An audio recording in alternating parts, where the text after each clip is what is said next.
All right, in this recording, I'm doing a kind of abbreviated how to make a dot plot in Excel without an explanation of the formula or how it works, but just what to do.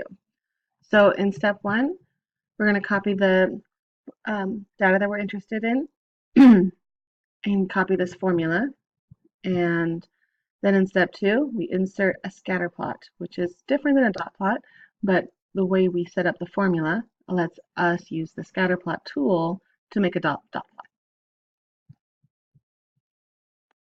So step one, copy column of interest in A1 of new sheet. So I'm going to use Woman's Pulse, and I've already renamed my new sheet Woman's Pulse.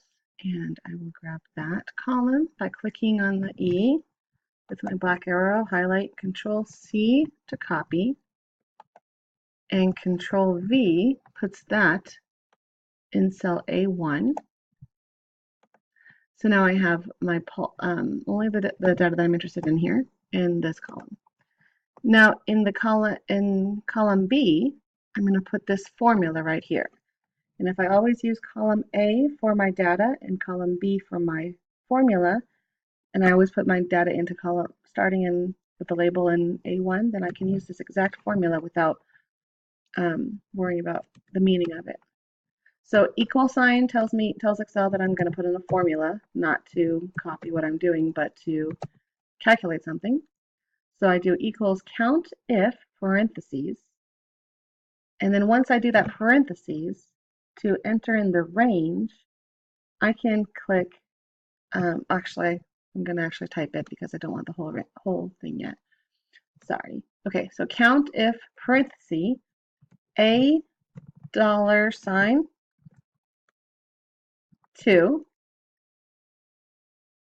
colon, A2, comma, A2. So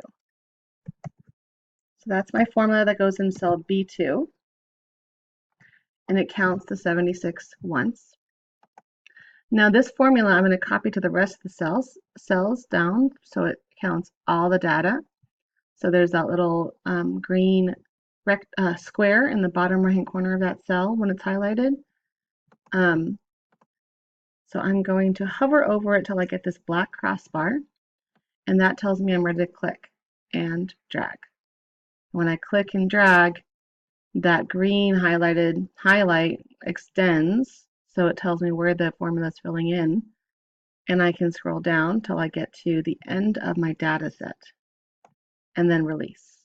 And now all this formula has copied down, so I have the number of dots for each value point that's going to be in my dot plot. So I also need to put a title right here in cell B1, so we can call this dot plot count. And so that's B2, type that, copy the formula. So that brings us now to step 2. Now I'm going to highlight both of these columns, A and B. Both of them have a title and both of them are highlighted. And then that way I say insert,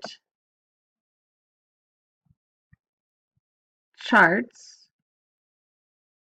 and I'm going to choose scatter plot. Usually that scatter plot, that is your dot plot, comes up first. If it doesn't, then you go to more scatter charts, and you choose the XY scatter.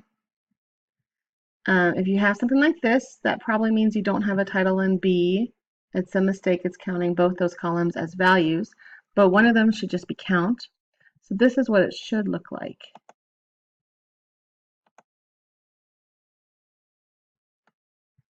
So notice that on the vertical column, we have counts. How many times was each value represent its frequency? And on the horizontal axis, we have the values from the data set. So data set values. And this one is